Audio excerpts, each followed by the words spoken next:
मैं Preeti Gupta, department of history, elevation college, Jamshedpur. आज मैं आप लोग के सामने हिस्ट्री 4th चैप्टर बौद्ध धर्म एवं 7वें स्तूप के विशेष संदर्भ में प्राचीन भारतीय धर्मों के इतिहास के बारे में बताने जा रही हूँ। आज मैं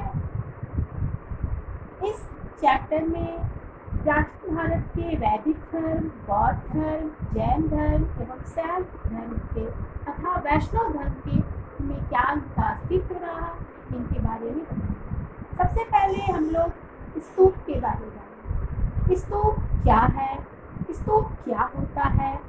स्तूप संस्कृत का अर्थ है, जिसका अर्थ टीला, ढेर होता है। स्तूप जो कि पाली भाषा से लिया गया है, जिसका शाब्दिक अर्थ ढेर होता है।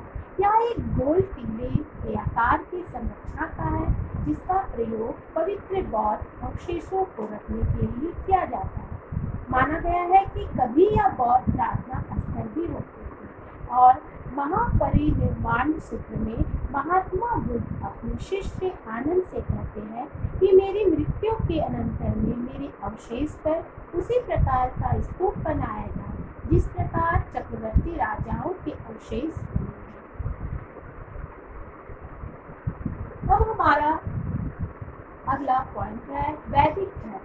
वैदिक धर्म मनुस्मृति ने वैदिक धर्म में कहा है कि वेदो दखलो धर्म मूलम, अर्थात ऋग्वेद, यजुर्वेद, सामवेद एवं अर्थवेद आदि संपूर्ण वेद धर्म का मूल है। साथ ही मनुस्मृति ने यह भी कहा है कि धर्म जिज्ञासा मनाना प्रमाण परम श्रुति, अर्थात जो धर्म को ज्ञान प्राप्त करना चाहता है उनके लिए परम प्रमाण वेद ही है। वैदिक धर्म भारत का प्राचीनतम धर्म है और वेद भारत के का धर्म के प्राचीनतम ग्रंथ है। वैदिक काल दो भागों में विभाजित है। पहला है ऋग वैदिक धर्म और दूसरा उत्तर वैदिक धर्म। वैदिक धर्म कर्म पर आधारित है। यह धर्म पूर्णता प्रतिमार्गी है। वैदिक देवताओं में पुरुष भाव की प्रधानता है। अधिकांश देवताओं की आराधना मानव के रूप में की जाती है, किंतु कुछ देवताओं की आराधना पशु के रूप में भी की जाती है। इस समय बहुदेवात प्रचलन था और ऋग वैदिक आर्यों की देवमंडली में 3 भागों में इन्हें विभाजित किया गया है। पहला आकाश का देवता, दूसरा अंतरिक्ष देवता और तीसरा पृथ्वी का देवता। हमारा नेक्स्ट पॉइंट है बौद्ध धर्म का इतिहास। बौद्ध धर्म का इतिहास, जिसमें बौद्ध धर्म के कालक्रम के बारे में जानेंगे। इसमें बौद्ध संस्कृति, उनकी बुनियादी मनोभाव, 4 आर्य सत्य, आर्य अष्टांगिक मार्ग, निर्वाण, त्रिरत्न, पंचशील तथा गौतम बुद्ध, बोधिसत्व, बौद्ध साहित्य, त्रिपिटक, पाली ग्रंथ, संग्रहाभिनय के बारे में ज्ञात करेंगे। सबसे पहले हम लोग बौद्ध धर्म के बारे में जानेंगे, जिसमें गौतम बुद्ध की जानकारी दिया गई। गौतम बुद्ध, महात्मा बुद्ध गौतम बुद्ध का बचपन का नाम सिद्धार्थ था। उनका जन्म 563 ईस्वी पूर्वोत्तर बिहार में कपिलवस्तु के निकट नेपाल की तराई में लुम्बिनी ग्राम के आमक्रुंज में हुआ था। इसके पिता शुद्धोधन शाक्य कुल के क्षत्रवंशी राजा थे, जिनकी राजधानी कपिलवस्तु थी।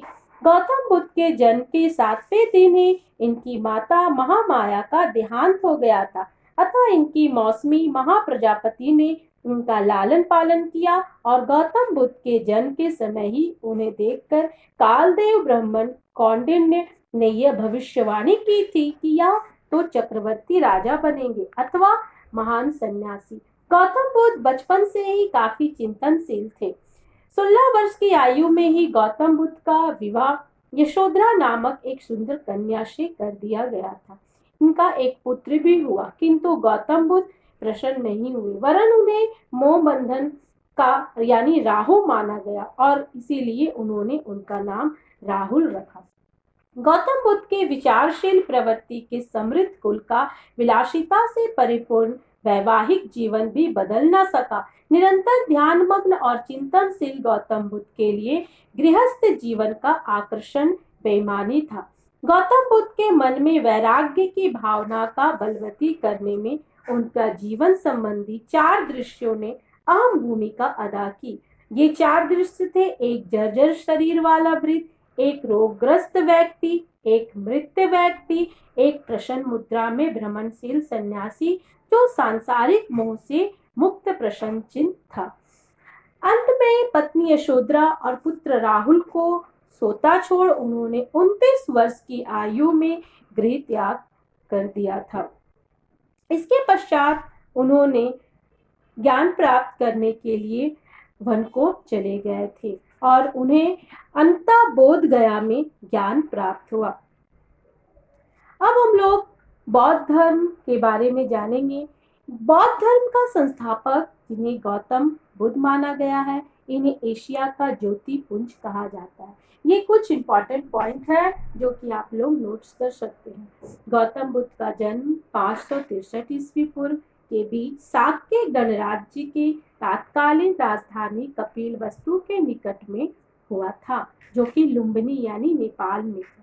इसके पिता शुद्धोधन शाक्य गण के मुखिया थे और सिद्धार्थ के जन्म के 7 दिन बाद ही उसकी माता माया देवी का देहांत हो गया था।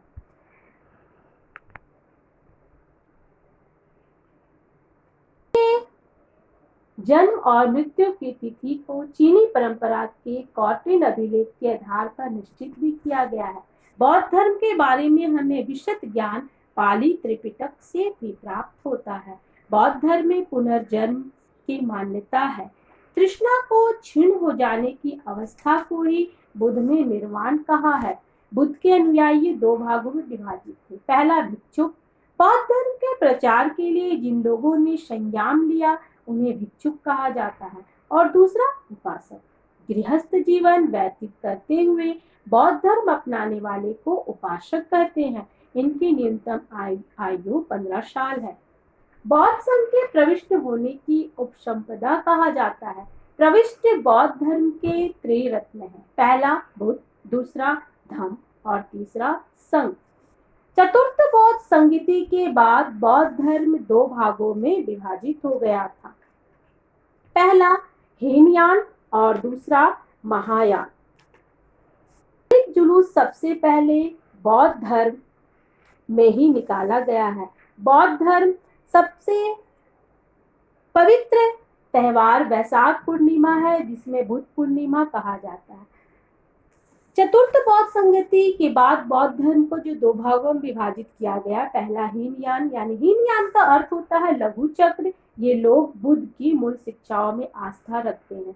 और महायान, जिसका अर्थ होता है मोक्ष का महाचक्र। इसमें मूलभूत शिक्षाओं में कुछ परिवर्तन किया गया है।